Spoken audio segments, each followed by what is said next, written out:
So this is the recap for The Haves and the Have-Nots, Season 4, Episode 13. Episode's entitled, for, if you're looking at your DVR, it says Season 3, Episode 13. Whatever. Criminology 101. And the episode actually starts off where it left off. The episode starts off with Jeffrey. Jeffrey is still trying to get the cop to understand, look, you like what you like men. That is what you actually like. You like men. Just stop fooling yourself. Stop fooling yourself is basically what he's trying to convey to the cop. And Jeffrey goes, he takes off his shirt, he takes off his pants, and the cop is still doing the whole, he's like, I'm not gay. I'm not gay.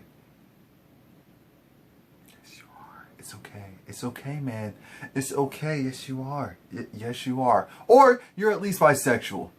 Or at least, because what happens next, and Jeffrey's whole idea is he's going to use the cop in order to go and make sure that he has an ally with dealing with his parents, because his parents, of course, have the court case, and he just found out who the judge was. It was the white officer that's been harassing him, his wife. So he's going to use that. Now, we have David kicking Jim's butt in jail, which we're all so appreciative of. And this is when the police officer comes in, and it's just like, yo, what are you doing? That's enough. That's enough. So the police officer comes in, almost like looking at the guy, you would have never thought this voice came out of his mouth. His voice is just like, well, what's going on? What's wrong? It's like, what do you mean what's wrong? My wife, the guy killed my wife. It's like, your wife? Your wife? No, your wife is here. She's at the station. It was like, no, she's dead. She's dead. He killed her. It's just like, how could he kill her if she's here? And it was like, what? It's like, yes, she's at the station. No, I'm sorry. Yes, she's at the station. She's at the station. Oh yeah, please like, comment, subscribe. Yeah. And Jeffrey goes and he handcuffs the police officer to the bed frame, and he puts the key on the table. The table. So here, for example, here's the police officer. Here is Jeffrey. Here's the table. You see this? This is the leg, the police officer's leg. That's not reaching the table. It's just like, yo, what are you trying to do? You know, people know we were in this room to get. People will find what you were in the. You're married and your wife wasn't. Shh, just shh, shh. I'm like, Jeffrey, who is this Jeffrey? I am not mad though, because for so long we were all like, look, Lord Jesus, this child, someone get this child. So we finally have this borderline turned up Jeffrey, and he needs to stay. He needs to stay. I don't want to hear whining Jeffrey. I don't want to hear, what am I going to do? No, I can't do this. I can't do. No, I want this type of Jeffrey around all the time. All the time. And let me know, did Jeffrey top the policeman? Was Jeffrey the and the anyway, cause Jeffrey was, so anyway, we're gonna go past that one. And Veronica's doing her damnedest to go and try to convince this officer that, her and Maggie were such good friends. She was just like, I don't understand. I just invited her to my house and she went inside and she died. Originally, though, I thought that there was a perpetrator, in the backyard or in someone's backyard, in my neighbor's backyard. So that's why I called. I know it just did. She's dead. This is the police officer. This is the detective.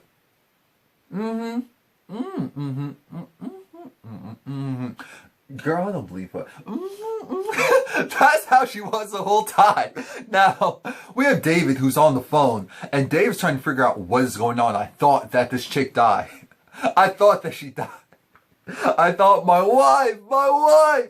I thought that she died. No, she didn't die. Not only did she not die, now she has the guy who was playing Oscar. He gives David a call and says, I have great news for you. Well, of course, your wife's not dead. Not only is she not dead, but Jim didn't call a hit on your wife. Well, actually, that's not true. Jim did call a hit on your wife, but he canceled the hit. And I know because the guy who he used his best friends with mine, and you know that means $22,000 down the drain. I'm like, damn, Veronica's life was only worth $22,000.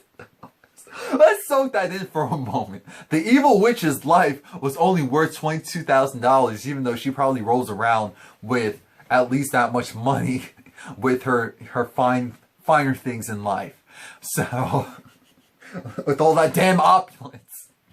Now, this is where David's wondering what the hell happened. How did Jim call the hit off? Surprisingly, I was surprised too now.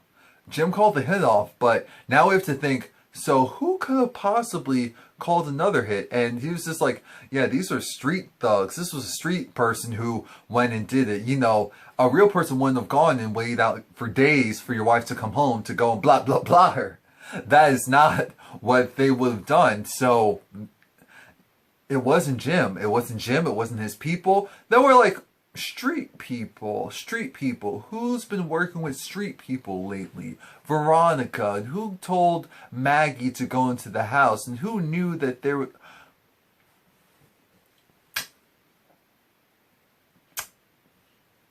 Anyway, so we get past that, and again, Veronica's like, you know, are you saying that I'm a possible suspect? Like, what's going on? And that's when the officer comes in and says, her husband's here. So David comes in, he gives her a hug. He's still dumbfounded as to how the hell is this chick still alive? It's like, I'm happy you're not dead, but I wouldn't have been mad if you got shot and lived. That's the type of vibe that David's almost giving off. And so it was just like, it's so horrible. Maggie's dead. It's like, Maggie's dead? What's going on? It's like, yeah, Maggie's dead. It's just like, I shot that bitch. I shot that bitch. And there's nothing you can do about it. There's nothing you can do about it. I'm sorry. No, I'm not sorry. I'm sorry. No, I'm not sorry. I'm sorry. No, I'm not sorry. It was like, your little plaything's gone. That's what Veronica whispered into his ear. Something similar to that nature. Veronica, you're a savage. And not in the good way. This is when we have Benny. He came back home, and Hannah looks like she made herself right at home. That's what I'm wondering. Hannah's been wanting to have the finer things in life. You can tell. But Benny's trying to lie because, of course, Benny's back and he doesn't have Candice's child. Now, Hannah's just like, what's going on? It's just like, Candice wouldn't give it to me. She wouldn't give it to you? No, because that's like giving it to you. So it's just like, that child is evil. She doesn't want her child with me so bad. And at this point, she's just like, was he asleep? It was like, no. It was like, oh my gosh, she's such a terrible parent because he's not asleep. He's not on a schedule. It's late and he's not on a schedule. Not like she just got her child back and she wouldn't be excited to have him around. So of course, maybe if he stays up a little bit later, that's what... Hannah gets on my nerves sometimes. But then Hannah goes and she calls up Angela, you know, the social worker. The social worker, after, again, Tyler Perry and his usual dragging out the scenes. I know this is a soap opera. It's supposed to create suspense. But sometimes I'm thinking, you can add more narrative. I've never had a loss for words. So I'm sure he, or maybe one of his writers, even though I know he writes most of the stuff himself, could come up with, you know, a couple extra lines. Because, anyway, the Angela goes and informs her that, you know, I'm sorry, but Candice actually put him back in foster care. Foster care. Foster care! We were wondering where her child was, and now we know. She said, don't worry, I have it handled. She handled it by putting him back in... At first I was thinking, wait, is Angela lying? Is Angela lying to try and cover for Candice? Is that what she's trying to do right now? But then I thought, no, she's serious. So, and this is where I did agree with Hannah. Candice hates you so much, and Candice has so much stuff going on that rather her son be with the grandmother, she put him back in foster care. Now, let's not pretend that foster care is just this wonderful thing. So many people have horror stories. There's a lot fewer people that say that they had a successful foster care experience. We'll say it like that. Candice. I was thinking that maybe she kept her son with like maybe Erica. Erica seems overall trustworthy, even though over it. Benny was trying to calm her down. She's like, I'm gonna go over there. He was just like, calm down. I'm gonna go over there. Just calm down. Just calm down. She's like, no, I can't do it. So she ends up not going over there. Of course, she's pissed. She still wants to go over there, so that's why she went upstairs. But Benny can't lie to his mom, and I understand. Trust me, I understand that. But sometimes I wish I'm like Benny. Benny comes off as borderline slow. He really does. Now we're back at the hotel, but now it's Jeffrey. He sees Landon. Why is Landon there? Why is Landon there? At first I was thinking Landon's having a drink because he knows that Maggie's dead. But he doesn't know that Maggie's dead. He's having a drink because Candice scared the life out of him. Remember, he peed himself when Candice's goons borderline jumped him. So he was talking to Jeffrey and he was just like, how could you not tell me about Candice? How could you not tell me that this chick is crazy? How could you not tell me that I was potentially dealing with a mad woman? Now, Landon goes, because Jeffrey has no idea what he's talking about. Landon goes and says, well, do you know who Oscar is? Jeffrey's just like, no. Well, yeah, there's this guy Oscar at the bar, and I gave him, he wanted me to go and show Candice a link. And I guess he was just trying to flirt with her with that, whatever. I guess it went sour because Candice came after me, and she was just like, I'm gonna get you. And so there was that. And so he was having a drink for that. And then he was like, what are you doing here? So I was like, I was here. And then, you know, Landon being drunk and horny, he was just like, you know, come on, you know you want some. And Jeffrey was just like, no. And it was just like, what do you mean? What do you mean no? It's like, yeah, no, you actually weren't that good. It was like, wait, but you were a virgin when we did it. Yeah, Jeffrey was like, yeah, I know. Like, damn, that must be pretty bad. It's like, I'm great. What are you talking about? Jeffrey saying, no, I've had better. It's like, how have you had better if we just recently had, it's like, after you, I've had better. Now, keep in mind, he's only had sex with Landon. He's had sex with Melissa. And also, the cop. The cop's name's Adam, I think. So, and we know he's talking about Adam, but it's just like, oh, who are you? And that's what Landon was also saying. Who is this Jeffrey that we're seeing? And I'm not mad at it because Jeffrey's on this whole borderline take no nonsense. And I'm for it. I'm here for it because I can't deal with a whiny person. And that's what Jeffrey came off as, whiny and needy. So I appreciate this, you know, borderline no nonsense. People are not going to just run all over me. But Landon gets a phone call. And so that's when he's like, oh yeah, and Landon also reveals to Jeffrey that, yeah, so you don't know Maggie, yeah, and your yes, they are in a relationship. And of course Jeffrey was really happy. That didn't last too long because Landon gets a report or an email or something onto his phone, and Landon's drunk, so he's not sure if he's reading this correctly. So he gives the phone to Jeffrey and it's just like, what is this? Well, it's Maggie Day. She's been shot and killed. Damn you, Tyler Perry. That dragged out moment. I was here for it that time. That's going to be interesting. I wonder what Jeffrey's going to think. You know, Jeffrey will read into that. Now, the hotel owner is just like, I'm over it. These damn kids, they're always coming to our hotel getting high. And, you know, it's making a bad reputation. I'm just like, so this particular kid has OD'd and is possibly dead, or we're saying he's dead, and you're telling me that you're more worried about your family. Okay, understood. Now, we have the detective there. It's just like, he calls up Jennifer, the DA. Look, you need to come down. It's just like, what do you mean? It's for Wyatt. What do you mean? It's like, look, you have to come down. It's like, wait, come down here. It's just like, oh, okay, I'm coming. All right, so we have Catherine. We finally see Catherine again, and Catherine is walking through her house. She goes in Wyatt's room, and she has nostalgia. Then why'd she go in Amanda's room? Why? She goes in Amanda's room, catches feelings, calls up Hannah, and their conversation went like this. She feels guilty that, of course, she tried to hold up Hannah and say, you're not going to get away with this. You're going to be my friend whether you want to be or not.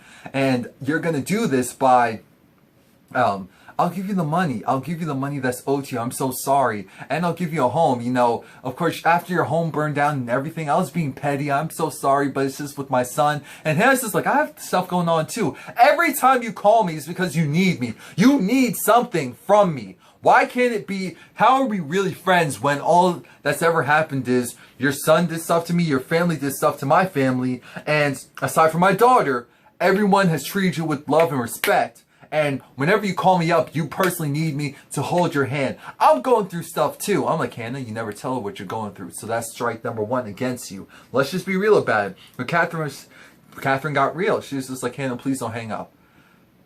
It's Wyatt.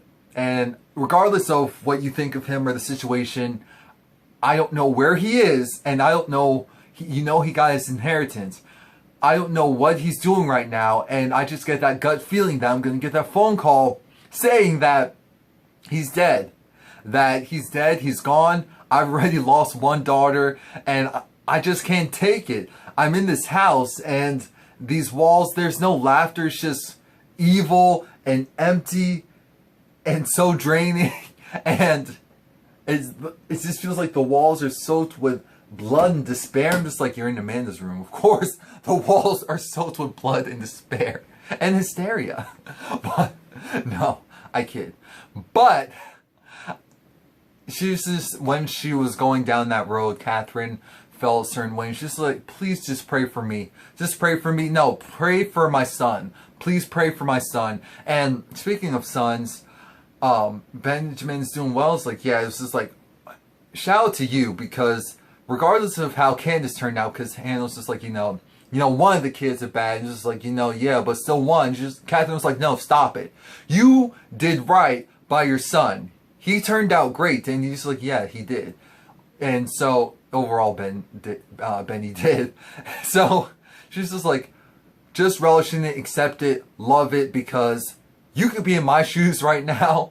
And I know Candice is crazy, but I need you to pray for me. And you know, as a God-fearing woman, I hate that phrase, God-fearing. As a Christian woman, can you just, if I get that phone call that Wyatt's dead, can you please be by my side? And it's like, of course, if anything, I'll be by your side as well. But that's all I really need, because I can't deal with losing another child, my only other child, alone. So she's like, yeah, okay, I promise. And Hannah felt bad, because originally Hannah didn't even pick up the phone the first time when Catherine called. And Hannah was also like, no. Catherine was just like, no, you're not employed by me anymore, so call me Catherine. But Hannah fell into those old ways and said, Mrs. Cryer. But anyway, so that was really nice. Now that I think about it, that was nice, that was touching. A little tear came from my left eye. Yeah, yes, I was very specific. I was like, okay, that was nice. That really was a good scene. But David is over it, because Veronica is a trip. We love to hate her, but Veronica really is a trip. Veronica's talking about how, I know you tried to have me killed, but guess what? I survived. And she was like, no, it wasn't me, it was Jim. And she was like, oh, so you knew that Jim was trying to have me killed. You knew about me potentially dying and you did nothing about it. He's like, no, Jim was supposed to call it off. And it was just like, okay, but Jim did actually call it off. So how in the hell was someone there? Veronica, did you set it up? Ding, ding, ding! You got a streak thug to go in your house, and after 5 days, wait a couple of days for someone to walk through those doors, leaving his DNA all over the house. Not only doing that, he couldn't distinguish the difference between a black woman and a white woman. Really? We're not talking about Maggie Day, but let me not do that. But he was like, you really? And he was like, I'm done with you. Here's this. He was like, oh, so you have a gun for me? Ooh, David. No, he has divorce papers. She was just like, no, we're not getting a divorce. The whole reason why that almost happened was because of Maggie Day. And, I had her killed. I mean, she's gone now. So we don't have to worry about that. He was just like, no, I'm done with you. He's just like, it'll be a cold day in hell. You know what? Hell will be a whole lot better than dealing with this situation. And so he noticed that someone was following them. It's just like, yeah, that's my security. It's like, oh, so you got security now. It's like, yeah, I can't trust you. You know, you tried to have me killed once. It's just like, no, I can tell you. So David pulls over that car. He says, I am done with you. He goes, drags her out of that car. Now, it really wasn't a whole drag. She was on her knees or anything like that. But he yanks her borderline out of the car. Her security pops up. And she's just like, well, you know what? All's fair in love and war, baby. You know, your little mistress is gone. Damn, it took 6 years to finally get some fight back into you. This is the most excitement I've had in this relationship for over 6 years. I'm like, Veronica, stop it.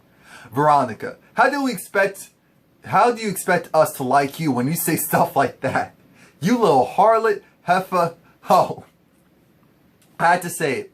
I had to say it. I am tired of her. She is crazy. She's entertaining, but she is crazy. She's a lunatic. Certifiable. Certifiable. And she already went crazy once, so I guess this might be her second bender. Now Jennifer's at the hotel and she's over it because she's like, Lord, is he really dead? Is he really dead? Yes, Jennifer, Wyatt is really dead. Because at first she was thinking like the rest of us. Maybe she was, maybe Wyatt overdosed.